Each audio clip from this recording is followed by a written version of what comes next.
Subscribe to our channel by clicking the subscribe button. Click the bell button and enjoy the latest uploads from our channel.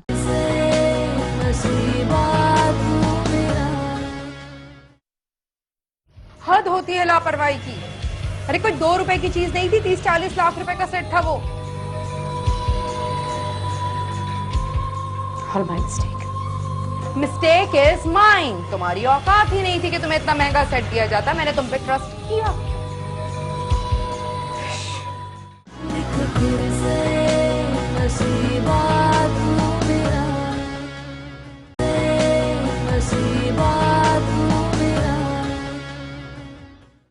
पहले की बात और थी।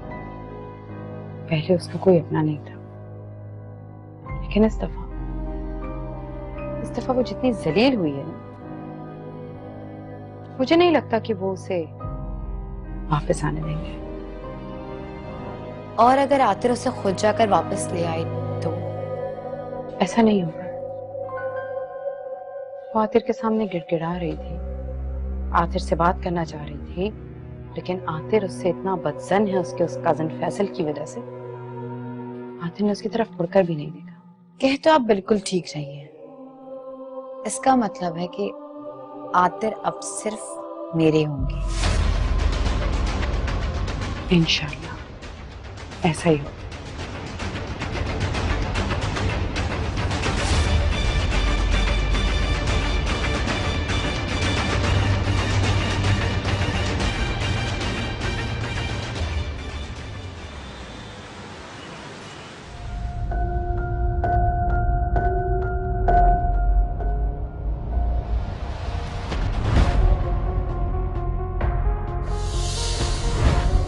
ये भी तो हो सकता है कि तुमने वो सेट अपने किसी जानने वाले को दे दिया। कैसी बातें कर रही है मारी? मैं किसी को क्यों दूंगी और किसको दूंगी? अपने उसी कजन को जिससे मदद का वादा कर रही थी उस दिन। मैंने खुद अपने कानों से सुना है।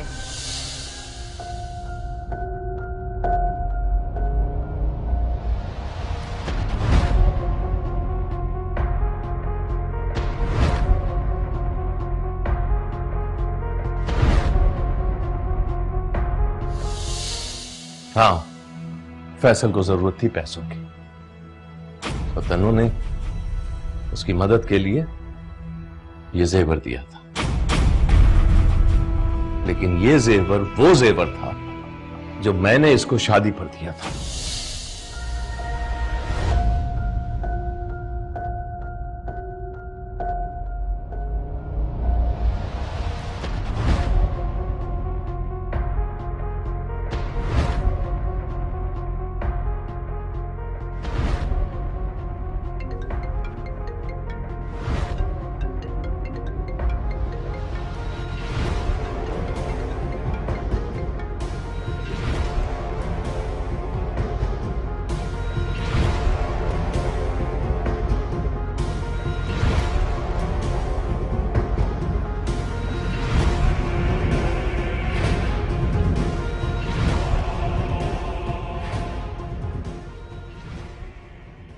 तो इसका मतलब तीर बिल्कुल ठीक निशाने पर लगा इस बार, जिसकी चुभन तुम्हें तन्नू के चेहरे पर जरूर दिखी होगी। ना कि सिर्फ तीर निशाने पर लगा, इनफैक्ट उसकी तकलीफ से निकलने वाले आंसू वो भी देखने वाले थे। जिस तकलीफ से मैं गुजर रही हूँ, वो तकलीफ उसके चेहरे पर देखकर मुझे बहुत सुकून मिला। और आतिर की मोहब्बत के ताजमहल पर तो दरारें पड़ गई होंगी। ऐसी वैसी। और जिस बेरुखी से आतिर ने तन्नू से मुंह मोड़ा, वो मंजर देखने वाला था। काश मैं उस मंजर को कैमरे में कैद कर पाती। जितनी शिद्दत मोहब्बत में होती है, दरारें पड़ने पर उतनी ही तकलीफ महसूस होती है। काश तुम यहाँ होती तो उस तकलीफ को अपनी आंखों से देख पाती। खैर, ये तो तुमने बहुत अच्छी खबर दी है। इस वक्त लोहा गर्म है, मुझे अपना वार कर देना चाहिए। वार? कैसा वार? तुम भी जान जाओगे। मगर कुछ बताओ तो सही। मैंने कहा ना, वक्त आने पर मैं तुम्हें सब कुछ बता दूंगी। हेलो, आनी मेरी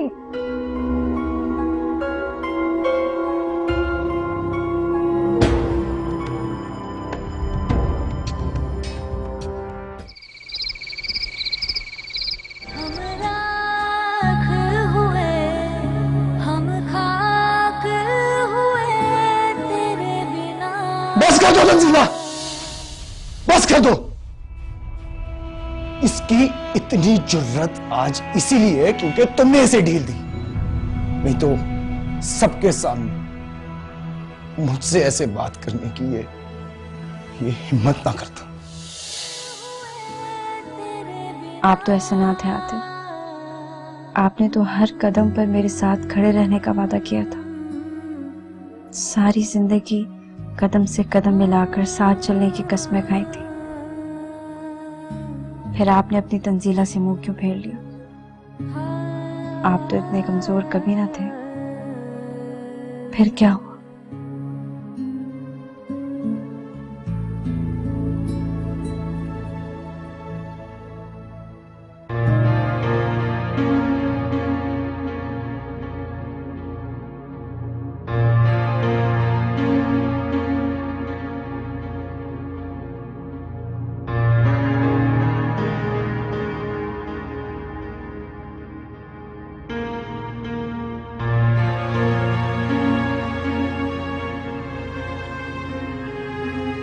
आतिर को याद करके रो रही है।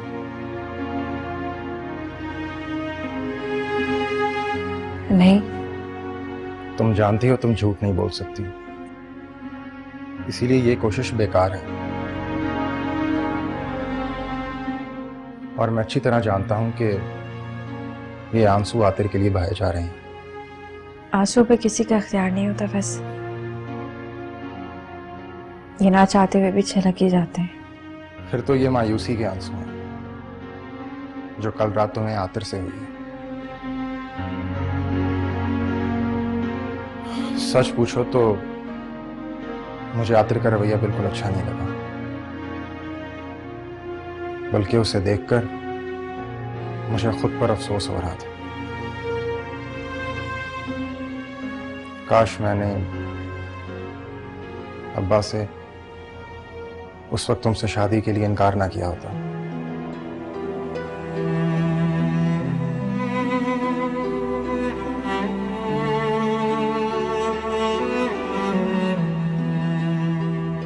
मुझे अब्बा को आतिर के बारे में नहीं बताना चाहिए था।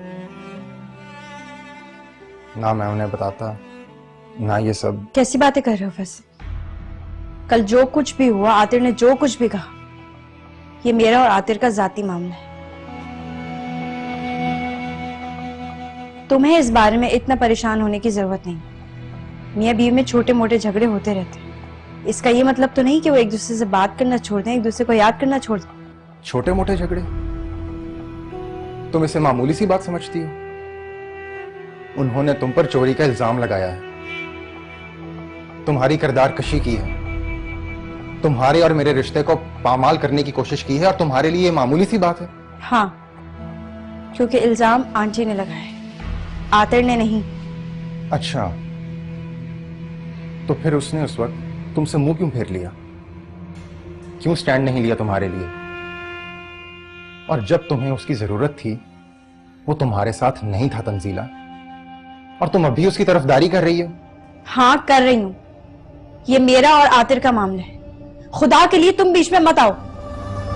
मैंने अपना मुकदमा अपने रब पे छोड़ दिया, उसका जो फैसला होगा मुझे कबूल होगा। उफ तक नहीं करूंगी। मैं तुम्हारी बहुत इज्जत करती हूँ, लेकिन प्लीज मेरे मामलात से दूर रहो।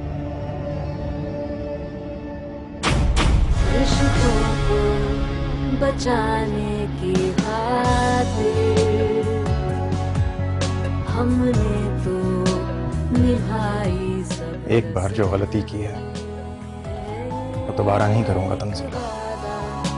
किया था हटो मेरे रास्ते से। क्यों खड़ी हो मेरे रास्ते में? एक बीवी अपने शौहर के कमरे के दरवाजे के बाहर क्या कर सकती है? बकवास बंद करो और जाओ यहाँ से।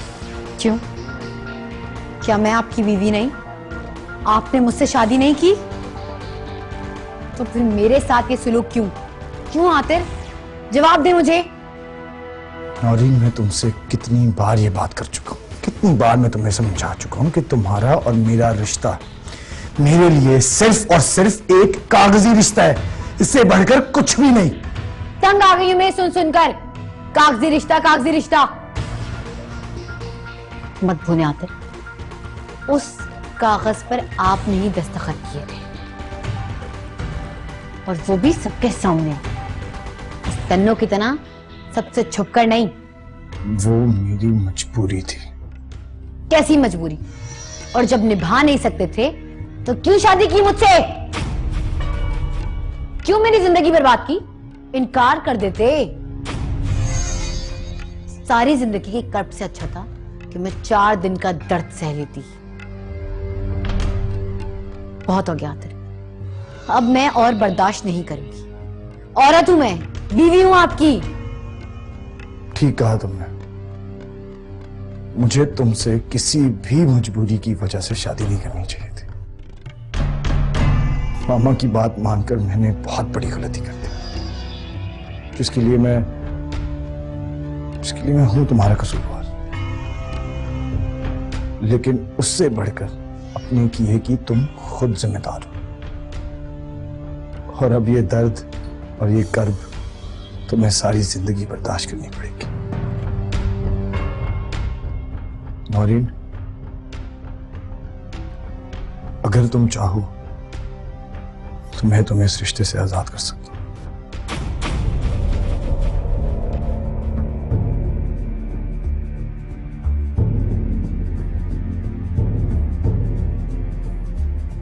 इतनी आसानी से मैं तुम्हें नहीं छोड़ूंगी आतिर। जिस दर्द और तकलीफ से मैं गुजरी हूं, उस दर्द और तकलीफ से तुम्हें भी गुजरना होगा।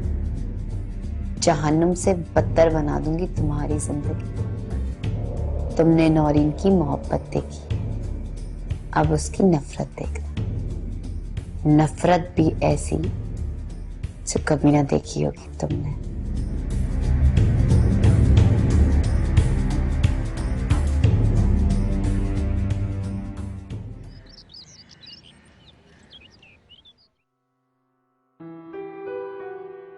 ये क्या हो रहा है सब है? क्या हाल बना रखा? कल मैं तुम्हें कॉल करता रहा, ना सिर्फ ये कि तुमने मेरी कॉल अटेंड नहीं की बल्कि कॉल बैक भी नहीं किया। रात को भी देर से घर आए, तुमसे बात नहीं हो सकी। तुमने बात की तंजीला से? बच्चों से बात करनी चाहिए थी, बल्कि उसे जाने ही नहीं देना चाहिए था। खुद गई थी वो ताया के साथ, मैंने नहीं निकाला उसे। ऐसी सूरत में एक बाप और क्या करता जब उसकी बेटी की तस्दील की जाए, उस पर चोरी का इल्जाम लगाया जाए? तुम्हें चाहिए था कि उसे जाने ही ना देते। तो क्या करता हूं? नहीं, उसका हाथ पकड़ के रोकते उसे। वो तुम्हारी बीवी है, ये सिर्फ तुम्हारा हक ही नहीं, फर्ज भी बनता है कि उसे रोको। लेकिन बाबा, देखो आतिर, तुम भी जानते हो और मैं भी इस बात से अच्छी तरह वाकिफ हूं कि ये सारे इल्जामात लगाए जा रहे हैं उस लड़की पे। वो बेगुनाह है, बेकसूर है। ये सब कुछ सिर्फ तुम्हें उससे दूर करने के लिए किया जा रहा है, और तुम इस तरह की हरकतें करके अपनी माँ को और नौरीन को उनके मकासद में कामयाब होने में मदद दोगे।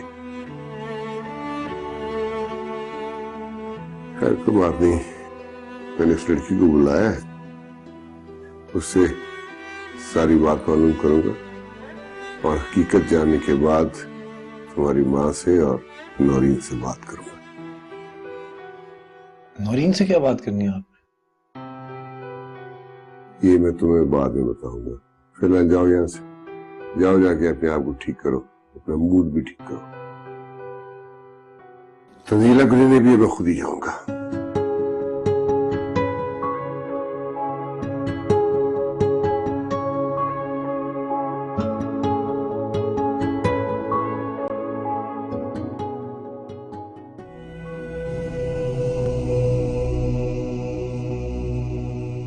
ये एक हसीन इत्तेफाक है या फिर तुम मेरा पीछा कर रहे हो? ये तुम्हारे लिए हसीन इत्तेफाक हो सकता है, लेकिन मेरे लिए महज इत्तेफाक है। इत्तेफाक तो एक बहाना है, हमें तेरे दिल के करीब आना है। बेकार का फ्लर्ट करने की जरूरत नहीं है, मुझे तुमसे सीरियस बात करनी। कुछ भी कहो, मैं सुनने के लिए तैयार हूँ, इनफैक्ट बेताब। ऐसा करते हैं, कहीं चलकर बैठते हैं और एक अच्छी सी कॉफी पीते हैं। वहीं चलते हैं जहां हम पहले जाया करते थे। ये बहुत सीरियस मैटर है, मैं तुम्हें वार्न कर रहा हूँ। उस रोहिल से दूर रहो, वो अच्छा आदमी नहीं है। अच्छा, वैसे अब तुम मेरी इतनी परवाह क्यों कर रहे हो? इससे ये साफ जाहिर होता है कि तुम मुझसे आज भी उतनी मोहब्बत करते हो जितनी पहले करते थे। मैंने कहा था ना, तुम मुझे इतनी आसानी से भूल नहीं सकोगे।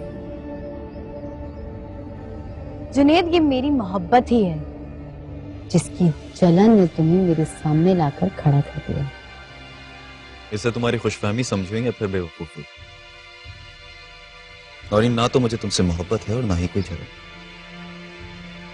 पर हाँ, साथ गुजारे बस वक्त का कुछ पास रखते हुए तुम्हें समझा रहा हूं कि रोहिल से दूर रहो, तुम्हारे लिए बेहतर है। लफ्जों की हेर-फेर से मोहब्बत को छुपाने की कोशिश मत करो। मान लो कि तुम मुझसे आज भी उतनी ही मोहब्बत करते हो। फजूल बातें मत करो नौरी, तुम शादीशुदा और तुम्हारा एक शौहर है। रोहिल जैसा शख्स के पीछे अपनी जिंदगी बर्बाद मत करो। ये सब कुछ करके तुम अपने शौहर को और खुद को धोखा दे रही हो। मेरा काम तो समझाना। चलता हूं। जुनेद, मेरी बात तो सुनो।